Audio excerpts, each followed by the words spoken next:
भगवान ने कहा भैया हमारा विवाह हो चुका है, पुत्र भी है, और हम नहीं विवाह कर सकते। अब खूब समझाया, जामवंत जी ने चरण नहीं छोड़े। भगवान ने कहा ठीक है। दूसरा विवाह जामवती से हुआ। क्यों हुआ? त्रेता में श्री राम जी जब रावण को मार के वापस आए, बहुत सुंदर कथा है, राज्याभिषेक हुआ, राज्य गद्दी पर बैठे तो एक जनकपुर से पत्र आया, श्री जनक जी महाराज ने भेजा। हनुमान जी ने पत्र लिया और राम जी को देने आ गए। बोले ससुराल से पत्र आया है प्रभु लोग। बोले हनुमान जी आप ही सुना दो। हनुमान जी ने सबके सामने खोला। जनकपुरवासी प्रणाम करते हैं। 14 वर्ष आप वन में रहे, अनेक राक्षस मिले, बड़ा कष्ट मिला। अब राज्य अभिषेक हो गया है, सब व्यवस्थाएं अच्छी चल रही हैं। कुछ दिन के लिए आप जनकपुर पधारो और यहाँ पर हमें आपकी सेवा का अवसर मिले। कुछ दिन आराम भी मिल जाएगा और हमको भी अच्छा लगेगा। पूरे परिकर चारों भ्राता सब पधारो और संग संग उस बानर सेना को लेकर जरूर आना जिसकी वजह से आपने युद्ध जीता है। अब तो जितने बानर बैठे थे अयोध्या में सब उछल कर नाचने लगे। अब तो ठाकुर जी की ससुराल जावे को मिलेगा, बढ़िया माल पुआ, आराम से चक्के माल मिलेंगे। राम जी बोले हनुमान जी से हम लोग चलेंगे, बंदर कोई नहीं जाएगा। जामवंत जी उठ के खड़े हुए, सब बंदरों ने घेर लिया। ये कौन सी बात है न्याय की, राम जी मना कर रहे हैं कोई नहीं जाएगा। जब बड़े बड़े राक्षसों से आग का गोला खाना था, बाण सहना था, गदा संभालनी थी, तो हम छोटे छोटे बंदरों को आगे कर दिया। हम पे ना अस्त्र था, ना शस्त्र था, ना कुछ है। और आज जहां बात लड्डू पेड़ा मालपुआ की है तो कह रहे नहीं जाएंगे। या तो युद्ध में भी ना लड़ाया होता, ये तो पक्षपात कर रहे हैं। ये बात नहीं समझ में आई। आप बात करो राम जी से, हम तो जाएंगे ससुराल जरूर। हम सबने अपनी जान दांव पे लगाई है। जामवंत जी ने आश्वासन दिया हम बात करेंगे, चिंता ना करो।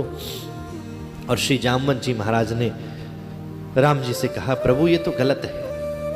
देखो इन बानरों की कृपा से ही आप राजा बने हो। इनकी कृपा से ही रावण का अंत हुआ है।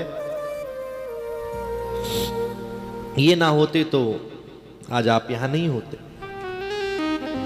इनको क्यों नहीं ले चल रहे हो? बोले बानर हैं, ये 10 मिनट शांति से नहीं बैठ सकते कहीं। ससुराल में ऐसी बेइज्जती कराएंगे कि सर नीचा ही रहेगा हमेशा। कब कूदने लगे, कब उछलने लगे, कब नाचने लगे, बंदर का क्या भरोसा भैया। जामवंत जी ने कहा मैं इनको ट्रेनिंग दूंगा और ऐसी ट्रेनिंग दूंगा ये कुछ नहीं करेंगे। राम जी ने कहा ट्रेनिंग से कुछ नहीं होगा, बंदर तो बंदर ही रहेगा भैया, कितनी भी ट्रेनिंग दे दो। 5-6 दिन की ट्रेनिंग दी जामवंत जी ने कि जैसे मैं करूं वैसे करना। जामवंत जी बैठ जाएं तो बानर भी बैठ जाएं, जामवंत जी भोजन करें तो बानर भी करें, सब कुछ सिखा दिया। राम जी से कहा जामवंत जी ने सब तैयार हैं, ले चलो हम देख लेंगे। राम जी ने कहा हमें लगता नहीं सब कुछ ठीक होगा, अब आप कह रहे हो तो चला जाए। चलो चारों भ्राता हनुमान जी, जामवंत जी पूरी सेना को लेकर ससुराल पहुंचे। श्री जनक जी महाराज ने बढ़िया स्वागत किया। ऊंचे सिंहासन पर राम जी को बैठाया, भाइयों को बैठाया। कुछ सिंहासन नीचे लगे थे और बाकी सबके लिए चौकियां लगी थी। नीचे वाले सिंहासन पर जामवंत जी को बैठना था। जामवंत जी ने कहा हम नहीं बैठेंगे सिंहासन पर, हम चौकी पर बैठेंगे, क्योंकि जो जामवंत जी करेंगे वही बंदर करेंगे। तो जामवंत जी वो बानर वाली चौकी पर ही सावधानी से बैठ गए बिना हिलाए डुले। और जैसी जामवंत जी बैठे तो सभी चौकी पर एक एक बंदर बैठ गया। जनक जी देखने लगे बड़ी समझदार बंदर है, इनको तो आसन पर बैठना भी अच्छे से आता है। कैसे बंदर हैं? उसके बाद सबका तिलक हुआ। जामवंत जी ने शिखा को स्पर्श किया तो सब बानर शिखा को स्पर्श कर रहे हैं। जनक जी देख रहे क्या बंदर है साहब। जलपान आया, भोजन आया, हाथ में जल लिया जामवंत जी ने, बंदरों ने भी। वाह, जनक जी ने कमाल हो गया। बहुत से व्यंजन आए नाना प्रकार के, लड्डू, पेड़ा, रसमलाई, पूड़ी, सब्जी, हलवा, चावल, इतने प्रकार के व्यंजन आए हैं। सबसे पहले जामवंत जी ने पूड़ी को तोड़ा। सब बंदरों ने पूड़ी को ही तोड़ा, क्योंकि वही करना है जो जामवंत जी करेंगे। पूड़ी को पाया, मीठा पाया, पाते पाते सारा भोजन पा लिया। आ जाओ आ जाओ। और सारा भोजन पाने के बाद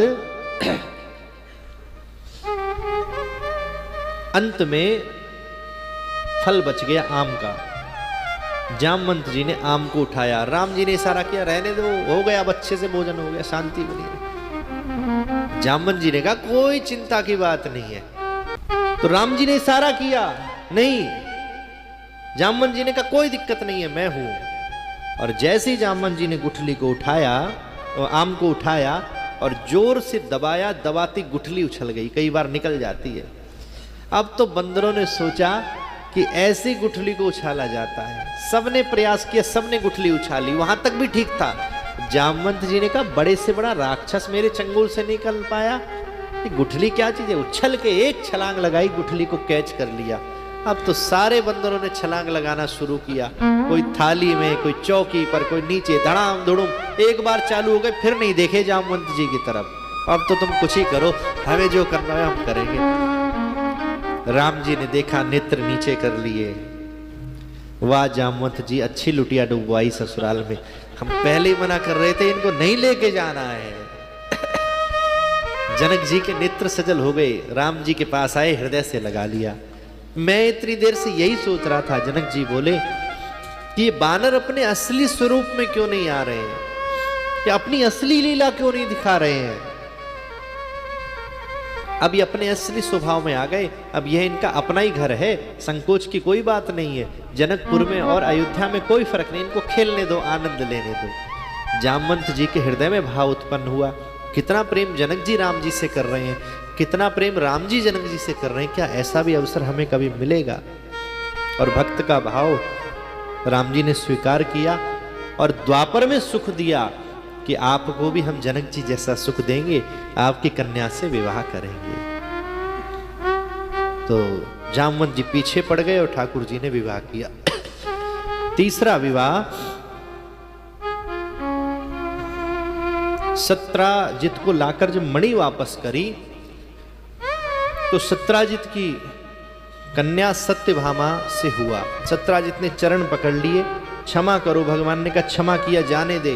बोले नहीं, पुत्री को स्वीकार करो तब मैं मानूंगा क्षमा किया। बोले तेरे चक्कर में एक विवाह और हो गया मेरा जामवती से, तू आरोप नहीं लगाता तो ऐसा नहीं होता। बोले नहीं, अब करना ही पड़ेगा। भगवान का तीसरा विवाह उस कारण से हुआ। एक बार इंद्रप्रस्थ दिल्ली की पावन धरा पर ठाकुर जी अर्जुन के साथ जा रहे थे।